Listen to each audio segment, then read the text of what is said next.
Episode 2 की starting में वो सभी एक्वेरियम देखने के लिए आए थे। शिनजी काफी ज्यादा खुश होकर कहता है अपने बीवी के साथ एक्वेरियम देखना आना, जो कि अभी सिर्फ एलिमेंट्री स्कूल में पढ़ती है। ओ काफी ज्यादा मजेदार है। तभी कोगा कहती है हाँ हम तीनों का 10 साल हो चुका है कई बार एक साथ घूमते हुए। वहीं पर शिनजी अपने मन में कह रहा था ये सच में मेरे लिए एक सपने की तरह है। मैं कभी भी नहीं सोचा था कि मैं फिर से ऐसे खुश होऊंगा, अपने बीवी के साथ ऐसे ही घूमने आ पाऊंगा। ये सब कुछ सोच सोच कर वो काफी ज्यादा इमोशनल होकर रोने लगता है, जो कि कोगा नोटिस कर लेती है और फिर उसको एक जोरदार मुक्का मारती है और कहती है बार बार ऐसे रोया मत करो, ये काफी ज्यादा एम्बैरेसिंग है। इसके बाद वो दोनों एक रेस्टोरेंट में बैठे हुए थे। तभी कोका कहती है माई तुम्हारा क्या कुछ प्रॉब्लम है? जवाब में माई कहती है ग्रेजुएशन कंप्लीट करने के बाद वोकेशनल स्कूल से मुझे जॉब मिल चुकी थी, लेकिन 3 महीने बाद मैंने खुद ही उस जॉब को क्विट कर दिया। शायद से मैं उस जॉब में अच्छी तरीके से फिट नहीं हो पा रही थी। जिसमें कोका कहती है तुम इतनी छोटी बात को लेकर चिंता मत करो, हर कोई अलग होता है इसलिए उसको अलग अलग चीजों में फिट होना पड़ता है। जैसे कि कोई मछली नमकीन पानी में जिंदा रहती है, वैसे ही कोई मछली मीठे पानी में जिंदा रह सकती है। वैसे ही तुम्हारे एबिलिटी में कोई भी कमी नहीं है, तुम बस उस एनवायरनमेंट में फिट नहीं हो पा रही हो, इसलिए ज्यादा चिंता न करके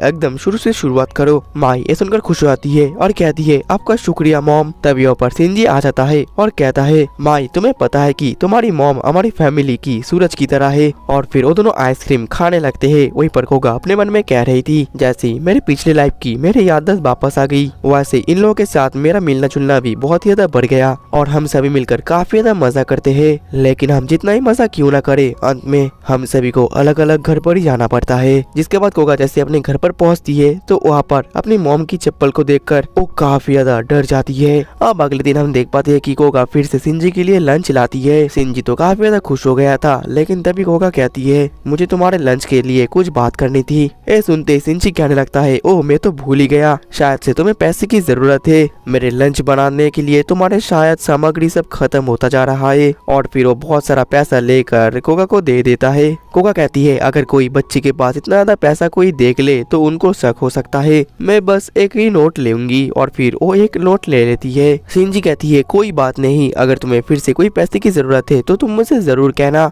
अब अगले दिन में शिनजी पार्क में बैठकर लंच कर रहा था और तभी वो कहता है मोरिया मैं पिछले दिन एक्वेरियम में गया था घूमने के लिए, मैं वहाँ से तुम्हारे लिए कुछ गिफ्ट लाया हूँ। मोरिया कहती है ये स्वीट तो मुझे काफी ज्यादा पसंद है। शिनजी कहता है सुनकर अच्छा लगा। वहीं पर अपने मन में कहने लगता है अभी तो शायद कोगा भी लंच कर रही होगी, लेकिन स्कूल में क्या वो अपने असली एलिमेंट्री स्टूडेंट के साथ घुल मिल भी पाई होगी? वैसे तो अंदर से वो 40 साल की है, वो स्मार्ट भी है, वो सब कुछ संभाल लेगी। दूसरी तरफ हम देख पाते हैं कि कोगा के स्कूल में 2 लड़कियां लड़ रही थी, जिस वजह से कोगा उन दोनों की लड़ाई की सुलह कर देती है। क्योंकि भले ही वो शारीरिक एक बच्ची है, लेकिन दिमाग से वो 40 साल की एक औरत है। लेकिन एक लड़की तो उसके सुलह से संतुष्ट नहीं होती और कहती है मैं तुम्हें कभी भी माफ नहीं करूंगी। कोगा कहती है तुम अब बस करो, अगर तुम्हारा बर्ताव ऐसा ही रहा तो फिर तुम कभी भी बड़ी नहीं हो पाओगी। उसकी बात सुनकर वो लड़की और भी ज्यादा गुस्सा हो जाती है और कहती है मैं तुम्हारे बातों को बिल्कुल भी समझ में नहीं पाती, तुमसे बात करके मुझे ऐसा लगता है कि मैं कोई बड़ी औरत से बात कर रही हूँ। फिर वो अपने कुछ दोस्तों के पास जाकर कहती है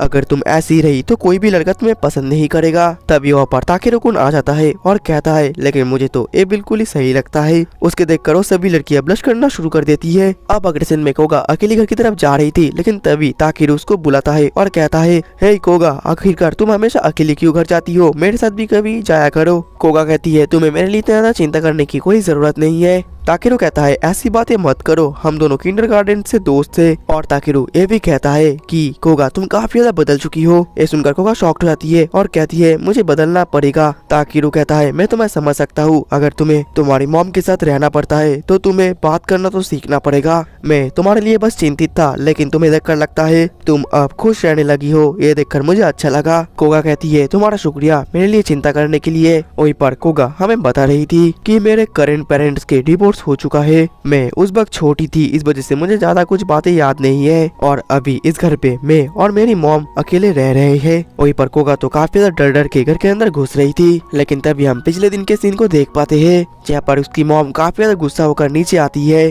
और कह रही थी कि तुम आज घर पर रहने वाली थी, लेकिन तुम कहाँ पर चले गए? मेरे प्लान कैंसिल हो चुके थे, इस वजह से मैं घर चली आई और अब शाम हो चुका है, तुम इतनी देर तक कहाँ पर थी? कोगा कहती है मुझे माफ करना, मैं अपने दोस्तों के साथ एक्वेरियम घूमने के लिए गई गई थी। उसकी मॉम तो काफी ज्यादा गुस्सा हो गई थी और कह रही थी आखिरकार तुम्हें पैसे कहाँ से मिले। कोगा कहती है मैं अपने लंच के पैसे बचा कर रखी थी। उसकी मॉम ये सुनकर काफी ज्यादा गुस्सा होती है और कहती है मैं वो पैसे तुम्हें खाने के लिए देती हूँ और तुम ये सब करती फिर रही हो। तुम मुझसे झूठ बोल रही हो। अगर तुम सच में एक्वेरियम गई थी तो कुछ पैसे तो तुम्हारे पास अब भी होंगे, जल्दी से वो पैसे वापस लौटा दो। कोगा फिर कुछ पैसे उनको दे देती है और उसकी मॉम कहती है बस इतने ही, मैं तुम पर विश्वास नहीं करती, तुम्हारे रूम के अंदर भी कुछ होगा, मैं जाकर ढूंढती हूँ। ये सुनकर कोगा काफी ज्यादा डर जाती है और अपने मन में कहती है मेरे ड्रॉयर के अंदर तो फोन रखा हुआ है, उनको वो ना मिले। फिर वो जल्दी से अपनी मॉम के पास चली जाती है। उसकी मॉम तो पूरी तरीके से पागल हो गई थी और चारों तरफ बस ढूंढने लगती है। कोगा उनको रोकती है लेकिन उसकी मॉम तो धक्का देकर कोगा को फेंक देती है और फिर अंत में उसकी मॉम ड्रॉयर को चेक करने वाली थी कि तभी उनका फोन का रिंग बज जाता है और वो फोन उड़ाने के लिए चली जाती है।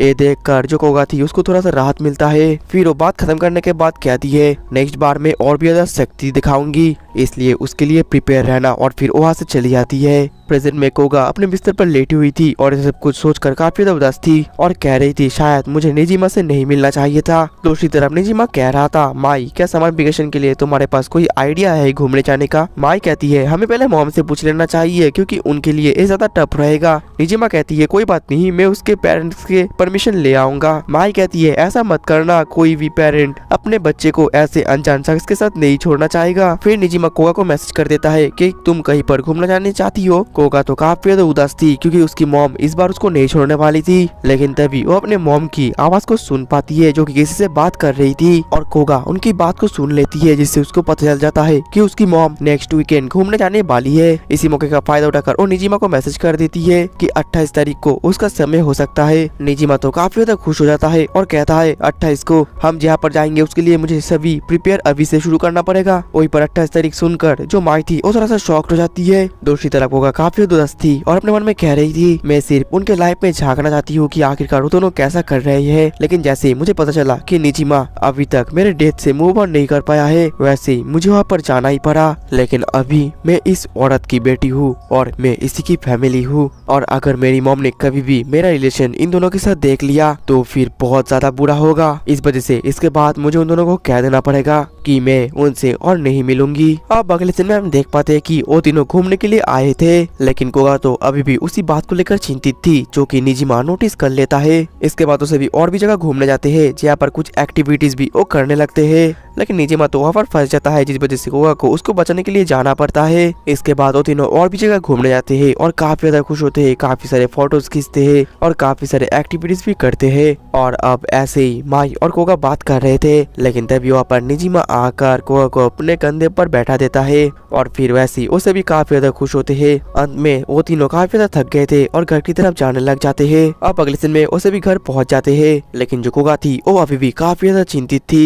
निजिमा ये देखकर थोड़ा सा हैरान था। वहीं पर कोगा अपने मन में कह रही थी मैं इन लोगों के साथ ऐसे ही समय बिताना चाहती हूँ, मैं चाहती हूँ कि ये दोनों मुझे ऐसे ही स्पॉइल करे, मैं इन दोनों का ऐसे ही हंसी चेहरा देखना चाहती हूँ, लेकिन मुझे इनको सच बताना ही पड़ेगा। और फिर वो निजिमा को सच बताने वाला ही था, लेकिन तभी लाइट चली जाती है। कोगा तो थोड़ा सा शॉक्ड हो गई थी और फिर हम देख पाते हैं कि माई एक केक लेकर कहती है मॉम हैप्पी बर्थडे। कोगा तो काफी ज्यादा शॉक्ड हो गई थी। निजिमा कहता है आज 28 तारीख है, तुम्हारा जन्मदिन। कोगा कहती है क्या तुम लोग नहीं भूले? निजिमा कहता है हमें कैसे भूल सकते हैं, हम सभी एक फैमिली जियो है। जिसके बाद कोगा मोमबत्ती को बुझाती है और केक को काटती है। तभी माई कहती है अब मैं लाइट जला कर आती हूँ। कोगा बोलती है रुको जरा, लाइट मत जलाओ, मैं जला कर आती हूँ। और फिर वो लाइट जलाने के लिए चली जाती है और वहाँ पर उसके जाने के बाद निजिमा और माई आपस में बात करते हैं कि आज कोगा काफी ज्यादा अजीब बर्ताव कर रही थी, शायद से वो कुछ प्रॉब्लम में फंस गई है जो कि हमें नहीं पता। माई कहती है क्या हम किसी भी तरीके से उनकी मदद नहीं कर सकते? निजिमा कहता है हम दोनों हमारा बेच देंगे, लेकिन वो काफी ज्यादा स्ट्रॉन्ग है, वो अगर किसी प्रॉब्लम में फंस भी जाती है फिर भी वो हमें नहीं बताएगी, लेकिन सेम टाइम वो काफी ज्यादा लोनली भी फील करती है। इस वजह से हम सभी उसका सपोर्ट करेंगे क्योंकि हम सभी एक फैमिली है। दूसरी तरफ कोगा तो काफी ज्यादा इमोशनल हो गई थी और वो तो बाहर रो रही थी।